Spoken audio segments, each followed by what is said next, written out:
Welcome to this week's Who the Folk podcast. I'm Lonnie Goldsmith, the editor of TC Jewfolk. This week's episode goes way outside of the Twin Cities to Park Rapids, Minnesota, where I talk with Julia Nemeth. Julia tells me about coming home to Minnesota, the memoir trilogy she's working on, and what it was like to speak at her high school alma mater on Yom Ha'Shoah to tell about her mother's Holocaust survival story on this week's Who the Folk podcast. Julia Nemeth, welcome to the Who the Folk podcast. Thank you so much for joining me. Thank you, Lonnie. I'm so happy to be here. So it is rare that we venture outside the Twin Cities for our guests on the show. And Julia, you are way outside of the Twin Cities. You are up in Park Rapids, Minnesota, which is, 3 hours or so from the Twin Cities? That's what they say. It really feels a lot farther whenever we travel there, which is usually to the airport. I would say more like 4, maybe even 4.5, because I have an 11-year-old and we stop, and it's a long journey, and in the winter it's almost an impossible journey. So how long have you been up in the sort of heartland of Minnesota? So it's kind of a long story. Most recently, I moved back here in 2018, but I was born in Park Rapids. Okay. So I know this area very well, and I grew up on a homestead out in Two Inlets, Minnesota, which is a really small township. And currently, my home now is just a few miles away from the original homestead. Okay. So what brought you back to Minnesota then? You've been back now a few years. What was it that brought you back home? So most recently, it was the California forest fires that brought me back. I kind of think of myself as a climate refugee. I never wanted to really return to this area, but for certain health reasons, and my daughter was also like very scared during the fires, we decided to stay here. Well, it kind of makes sense to be scared. I think, I would imagine. I mean, I've seen the videos, I've seen the pictures. It's an awfully scary situation. It was really scary. And in fact, even before COVID started, we had the 3M masks because we were wearing them, for months in California. And already we had this kind of a apocalyptic feeling out there. And then, then we got back here and COVID started and we had a box of, of masks. But it seemed like the whole world was heading in this, kind of scary direction. Oh, for sure. So I certainly get leaving California, but you could have gone anywhere. Why? What was it about, the heartland of Minnesota that drew you back in?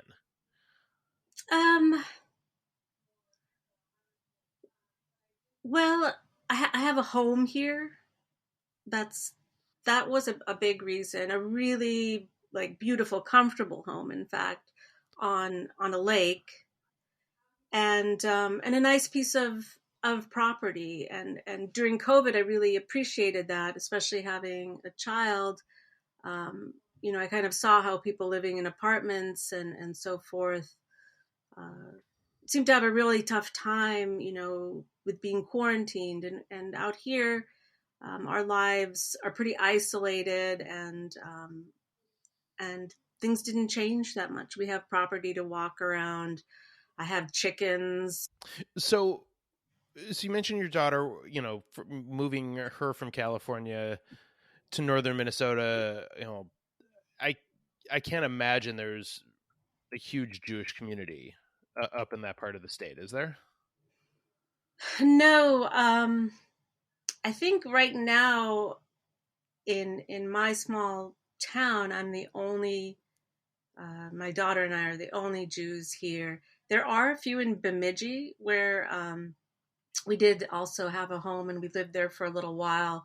And that was really great. We met a small Jewish community and spent some holidays together.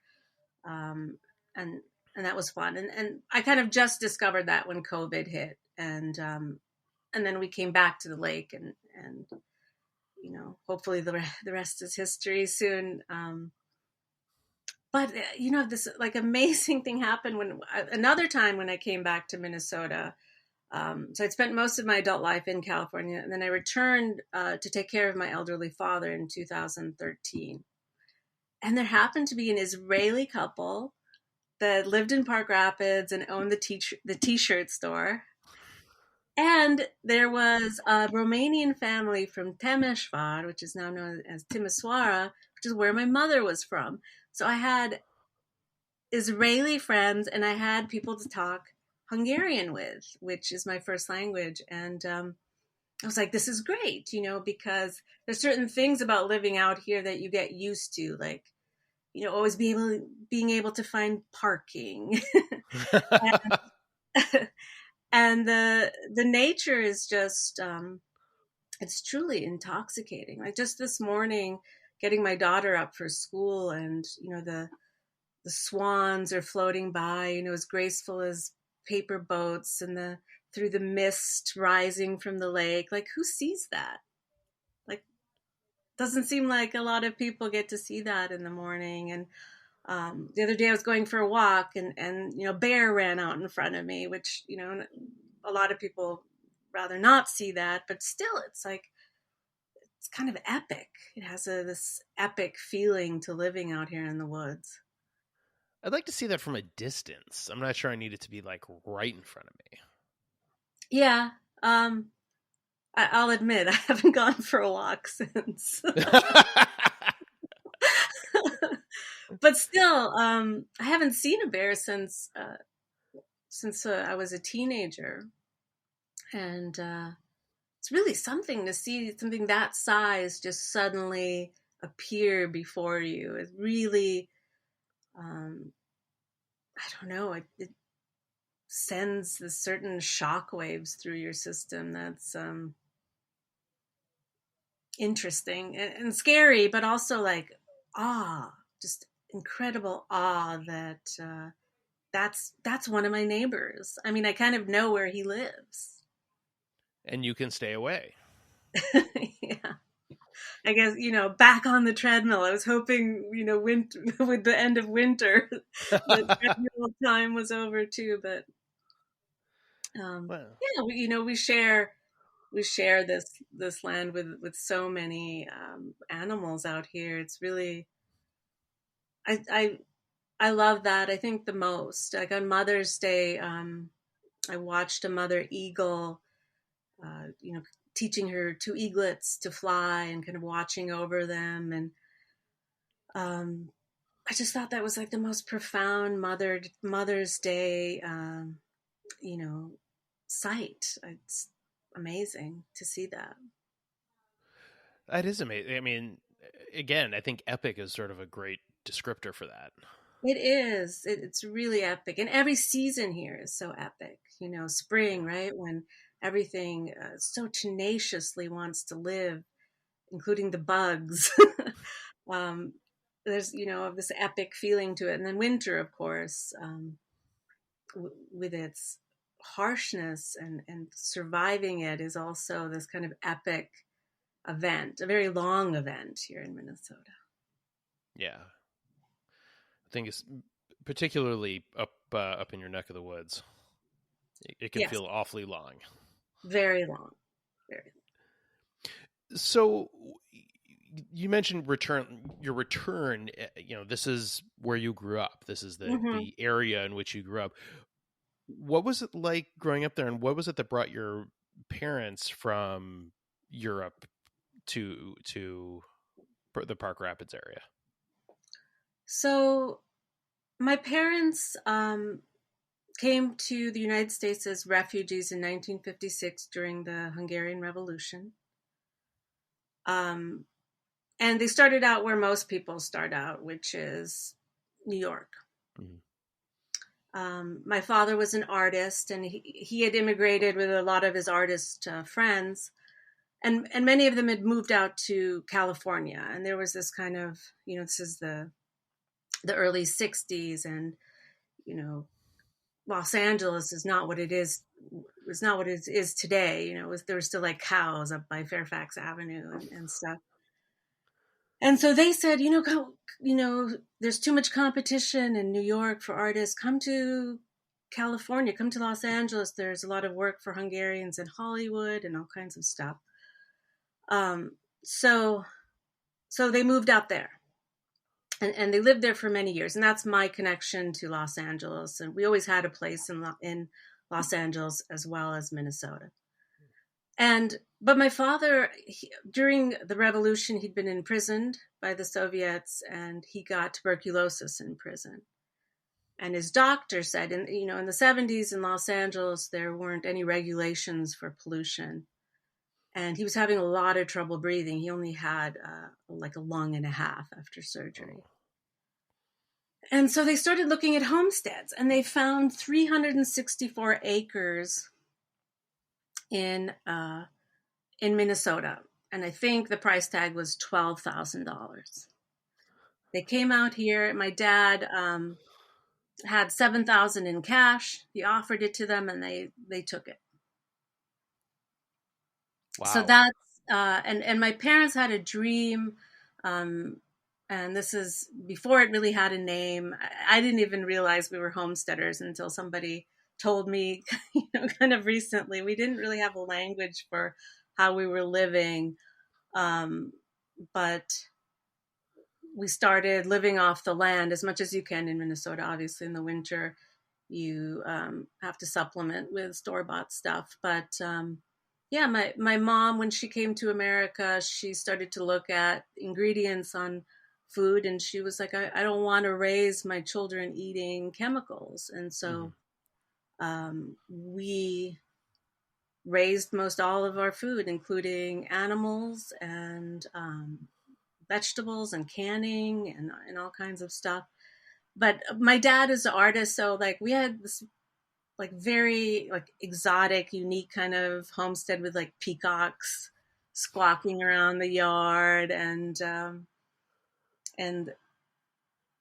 Arabian horses, and it was really like a rich way to grow up, and I think that was a part of, and then obviously I have to mention 360 acres of mostly woods, and so I grew up kind of feral, which I think I might be one of the only Jewish women who can say that. I grew up feral in the woods, not really being brought up to be intellectual or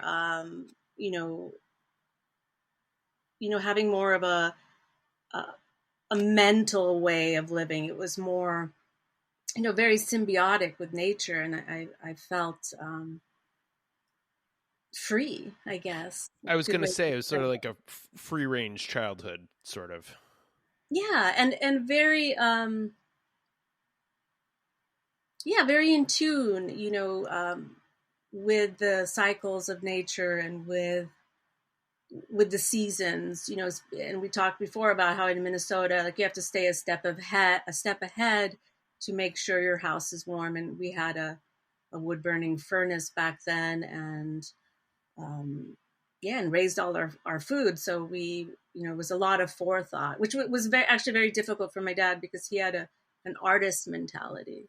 And when I say there wasn't like a kind of a intellectual atmosphere, that might be true, but there was like so much culture. Like my parents grew up, in a Europe where everyone knows all the ballets and the operas, and their writers, Hungarian writers and poets are like rock stars there. Like they are so loved. And my parents could both like recite poetry by heart, and my father also was a painter. So it's just this very rich world of nature and art and creativity. So you mentioned your father's art. One of the really, I think, both cool and very special things is the Nemeth Art Center, which bears, your family name in Park Rapids. How did that get started, and how did it become so connected to your father and to your family? Um, so this all, went down when I was quite young. I think I was about 6. My father, we lived here in Minnesota, but my father made a living as a fine art restorer, and he worked for private collectors in Los Angeles, and then also in museums in Europe.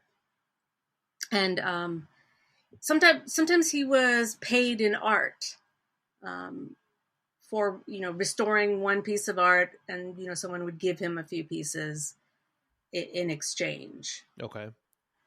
And he got this, well, it was kind of his life's work, really. He restored this entire collection for a private collector in Beverly Hills named Louis Warshaw. And originally the collection was called the Warshaw Collection. It was kind of a beautiful story. His wife had become very ill and bedridden, and every day he bought her, they were incredibly rich, he bought her a new Baroque painting every week or so, or every month, to hang it in front of her bed so that she could look at it on the wall. And I can't remember the size of the collection in the end. My guess, it was 100 pieces or over. Wow. And again, it's kind of old masters, 16th, 17th century, in the school of Rembrandt type of paintings. It's really exquisite stuff. And my father had, through his career, earned about 44 pieces of or more, 50 pieces of the collection. And he donated to the Park Rapids, I'll call it like the Art Council or something. It was people that were interested in starting an artist community here, but it did not exist yet. In fact, it wasn't until they got the collection that they made the old courthouse into an art museum. And then later, they named it after the collection and my family, the Nemeth Art Center. That's fantastic. And there's some, just looking at going through the website, there's some really incredible pieces that are there. So it's really what was really cool is growing up on this old farmhouse out in Two Inlets. Our house was full of those paintings because my dad was often restoring at home, and they were just everywhere. Leaned up against walls, and sometimes it was kind of creepy, because those Rembrandt type of paintings are very lifelike, and like it's like literally the eyes kind of follow you through the room, and sometimes there's like mythological creatures that are, my brother and I would like go shrieking around to escape their gaze. Well, guess good art can transport you places, and sometimes that place scares you a bit. Yeah. The interesting thing now, when I think of it, like, all of this was so normal to me. It took me so long to realize, like, hey, not everyone grows up with, a bunch of Baroque paintings in their house. Like, most people don't have, peacocks squawking outside their window. Most people, my mother, who really ran the homestead, fed all the animals, butchered the animals, prepared the food. She was up at like 5 a.m. and to bed at like, 1 a.m. I don't know how she did it, but she, just created this amazing lifestyle for us. That's so cool. That's such an interesting way to grow up. Yeah, and of course, when you're young, you don't think so, because I would go to school and people had like their lunch with Wonder Bread, and I was like, I have to eat my mom's homemade bread. Like, this sucks. Why can't we have Wonder Right. Bread? Why can't we have the crappy sugar-laden white bread? Why'd I have Right. to have this good homemade stuff? And one of the reasons, and this kind of goes back to your question, one of the reasons I think people that grow up like me as a child of immigrants is you want to be like everybody else. It's so hard. Like in California, people bend backwards to be thought of as different and unique. But in a small town, like being different um, is really hard, especially when you're young and you just want to fit in and, have friends. Mm-hmm. And so, um, and so wanting to eat like the locals, wanting to look like the locals, which was, in the 70s and 80s, this area didn't have much diversity. There was either this kind of Nordic Anglo-Saxon type of people or the natives. And I Mm-hmm. actually live just a few miles away from White Earth Reservation. Yeah. So if you weren't blonde and blue eyes, then you must be native. And Right. so I did experience quite a bit of intolerance for something as subtle as having brown eyes and brown hair. That was just a lot back then. And I remember kids coming up to me kind of smirking and saying, sorry about the buffalo, and I didn't know what they were talking about. And so I'd go home and tell my mom, like, kids were laughing at me and saying, like, sorry about the buffalo, and I don't know what they were talking about. And again, it kind of took me a while to realize. I knew I was being insulted, but I didn't know the whole Native American story, so I didn't know what Right. they were really getting at. But yeah, there was a lot of like being equated kind of to animals. Like they called me horsehair and said my eyes looked kind of like a deer's eyes, or an ape's eyes. And it was kind of like a uh, daily event of being told that I was different. And then I had fans too that were like, "You're so exotic. You seem like you don't belong here." But that too, even though exotic kind of sounds like they were telling me I'm pretty or something, but really, it as a kid, like it sounds like, oh, you're telling me I don't fit in. You're telling me I'm another. Yeah, that's got to be. I mean, that's got to be hard to hear as a teen, and to try to, when all you want to do is fit in, but also like it's just sort of amazing to me that kids are still like so much of the awful things and awful ways that teens treat each other now. That's no different from what they were doing back then too. You know what? I don't know. My daughter is having, a very different experience here, and she's also Hispanic. Okay. And yeah, I feel it's a bit different. Also, I had this opportunity, which was amazing because of, some of the intolerance that I experienced here. I went back to my high school and told on Yom Ha'Shoah, told the class, a class of actually an auditorium full of sophomores, the story of my mother and grandmother's Holocaust experiences. And some of the questions the children asked me, or I suppose they're not children, teens. Some of the questions the teens asked me, I felt very like hopeful and impressed. And I felt like things had changed here, and the demographic has changed. There are African Americans here now. There are Hispanics. Um, it's changing. And there's also like this new demographic of like educated retirees. Um, and so I think it's becoming just, a bit more accepting, and a bit more of a like, kind of a gentler place to live if you happen to be different. And this is kind of funny.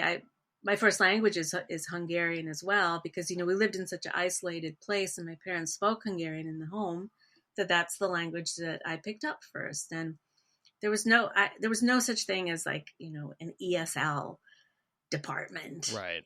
And so every day I was kind of like, you know, shuttled over to the speech therapist office, and kind of, treated like I had a disability, which that's kind of haunted me to this day, where I can start to really feel self-conscious about my English because uh, of the speech therapist. Which, by the way, like, no matter what I would say in my broken English, they thought I was Russian.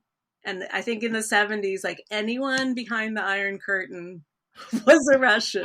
I suppose I can see that. Get So yeah, lumped into a very broad swath of people, I suppose. yeah, yeah. So you mentioned, speaking about your mom's and grandmother's Holocaust experience, you're also starting to work on a book I about am that. actually. This sounds very ambitious, but it's a trilogy, and I've been working on it for an embarrassingly long time. I won't even mention how long, but it's it's an incredibly difficult subject to write about. Um, grow and a lot of the book is my experience of growing up with these very worn, torn parents. Mm-hmm. And the first book in the trilogy is actually kind of about um, the the kind of desperation about food on the homestead that I grew up on.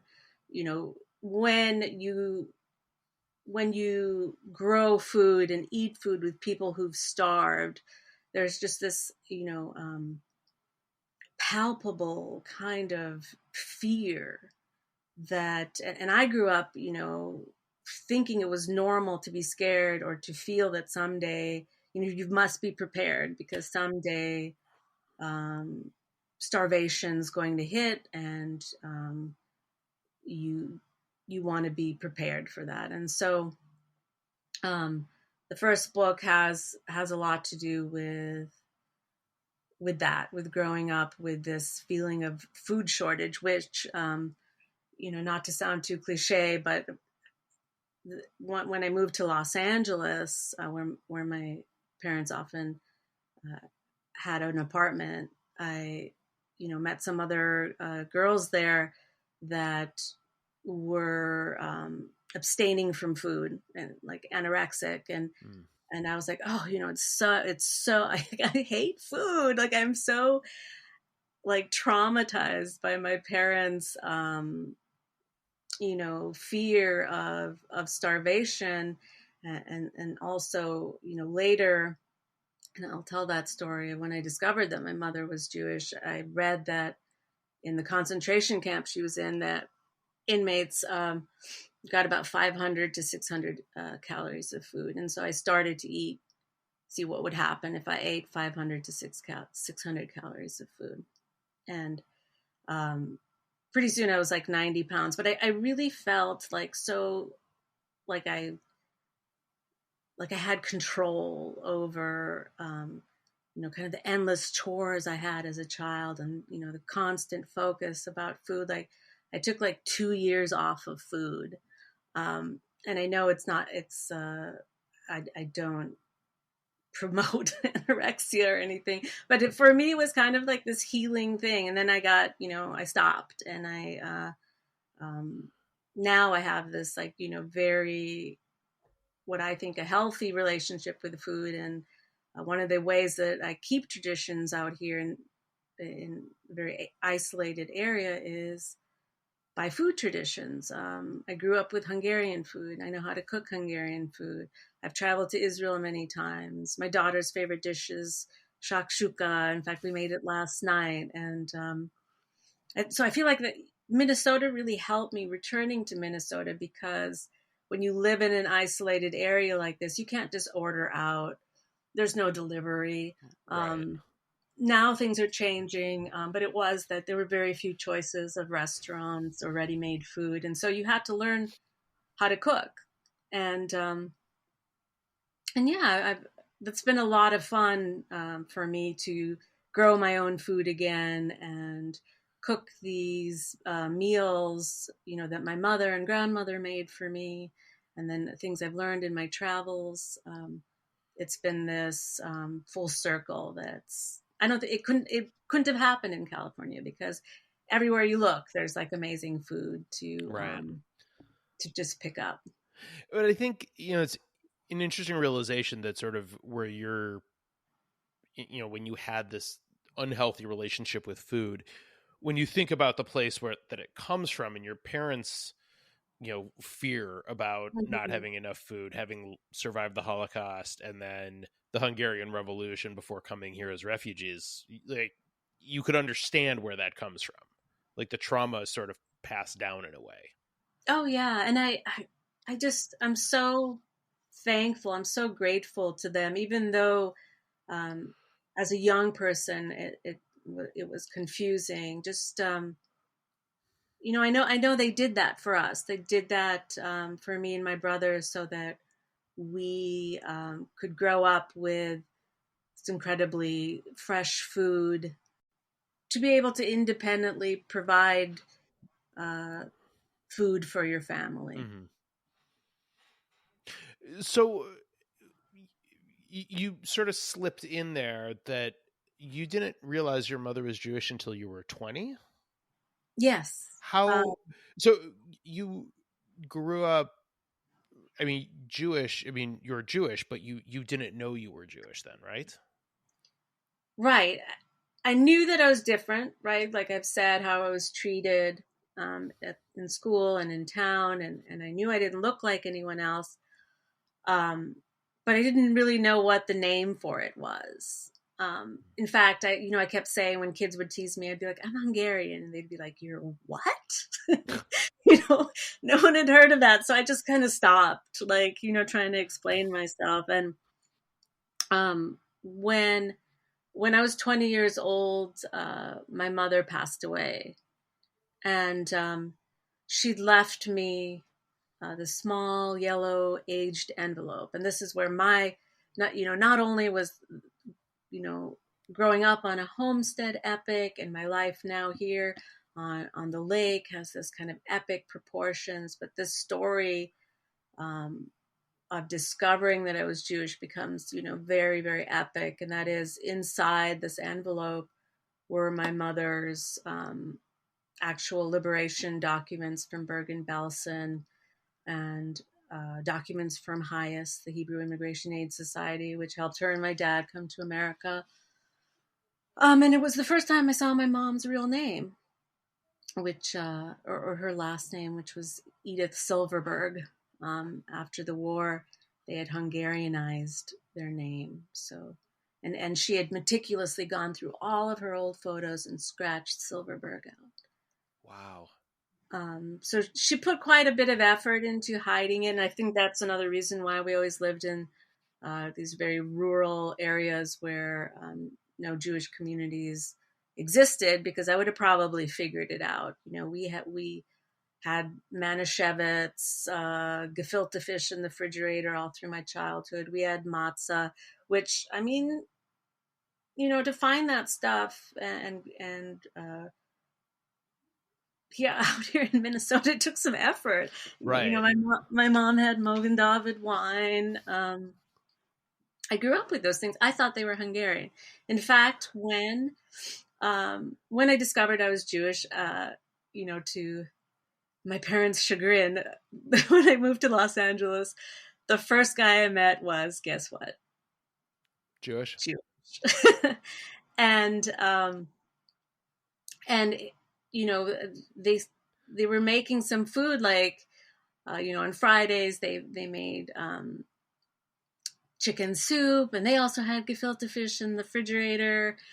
And I was like, why do you guys have this Hungarian, you know, this Hungarian like culinary traditions here? And they were like, what? and so that was interesting. I feel, even though I didn't get the details, I didn't get, to hear that we were Jewish. I still feel like a lot of the mentality and traditions and foods, like I've mentioned, had a Jewish ring to them. And my grandmother kept kosher. She said she was vegetarian, and we kept kind of a kosher. It's kind of hard to, explain on the why my parents decided on this kind of kosher, but like we never mixed meat and dairy, Mm. but we did eat pork, and maybe that goes back to, like, the fears of starving. Like we raised pigs, we raised goats, we raised sheep, we raised cows, we had every kind of fowl you can think of: geese, pheasants, ducks, turkeys, everything. So I think kind of pork became that, you know, to sustain this fear of a food shortage. Sure, sure. Do you do you harbor any resentment for not knowing while she was alive that you were Jewish? I would say more sadness. Hmm. I feel that my mother and I were close, but then, to discover that I really didn't know this, like, very, very core detail about her. And not only that she was Jewish, but that she survived the Holocaust. Like, I really wish she could have shared that with me, and, maybe I could have comforted her, or, validated some of the feelings she had, as a daughter. Um, so I do feel sadness. Immediately when I found out that she was in the Holocaust, I started doing a lot of research. And no, there's no way I could resent her. I don't understand. I can't fathom what she's Mm-hmm. been through. Um, the violence, the humiliation, the fear. I simply can't fathom it. So I don't feel any right to judge her, even though she was my mother, and her decisions, caused me turmoil. Also, but also caused, again, this kind of epic proportions of a story, which luckily I was used to, having such, larger than life parents and a larger than life kind of existence on the homestead. The story kind of fit. Like, of course, there was a big secret. Right. Right. And I think, again, I think you can certainly understand um, why why she'd want to keep that either to herself or just away from you and your brother, just because it's you can't really know what it was like to go through that, and then to survive that, and then again survive the Hungarian Revolution, Hmm. all to have to survive both of those things and come to Yeah. this country to raise a family. Like, it's you hopefully we'll never know what that trauma's like for her. Yeah. I hope so too. I would say, even before I knew the word, or Holocaust, or that was what was scaring my family. I already felt that from them, not just in the epigenics way, but also just the way that they feared starvation. And, we had a lot of guns.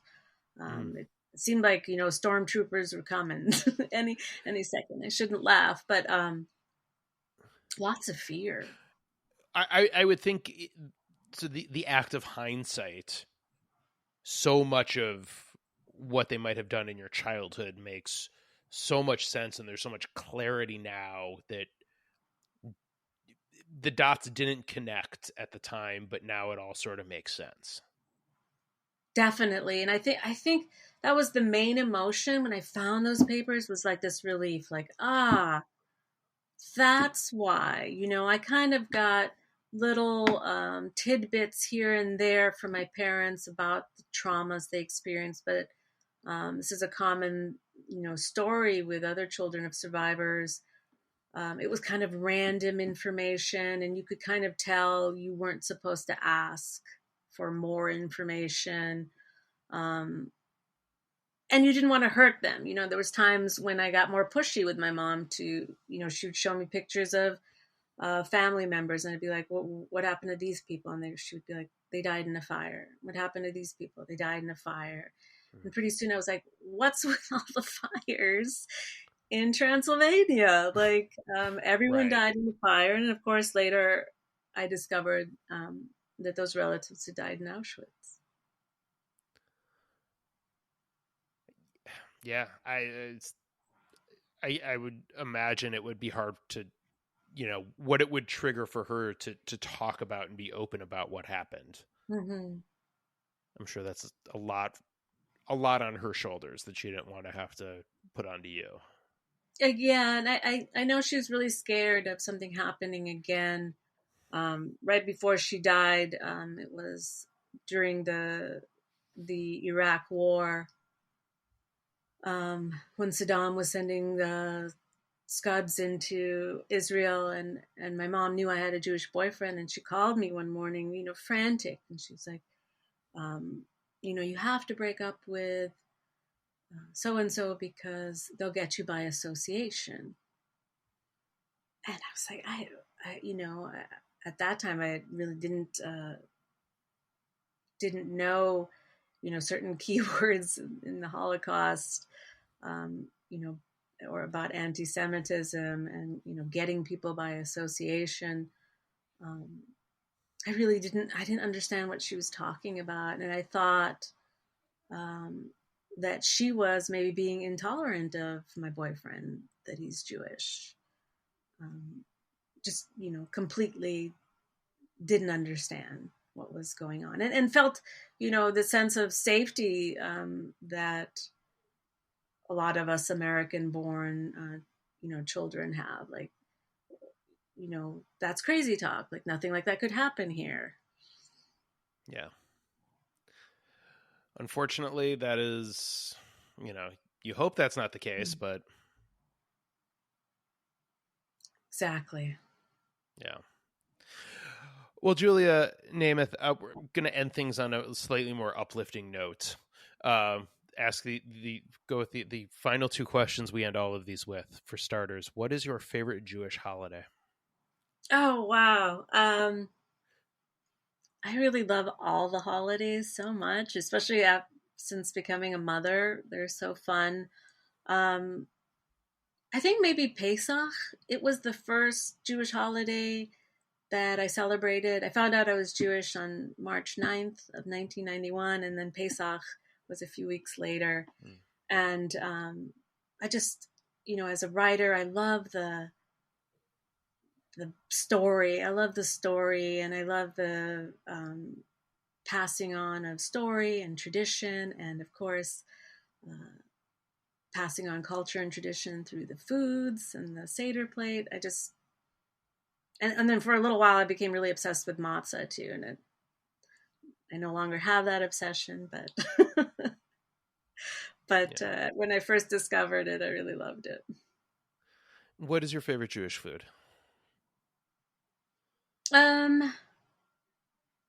So I think shakshuka. Okay. I think that's become our family favorite. Excellent choice. Tough to go wrong with that. So it is. And I'm sure you use, farm grown eggs and oh yeah, tomatoes and veggies with yours. Of course, tomatoes and veggies aren't growing. Not yet, but in peak season, I'm sure. Definitely. It makes such a difference. Sure, absolutely. Well, Julia Nemeth, thank you so much for joining me this week. I loved hearing your stories of growing up and returning to the homestead up near Park Rapids, and we appreciate your time and thank you for joining us. Thank you. The Who the Folk podcast is part of the Jew Folk Podcast Network, a product of Jew Folk Inc.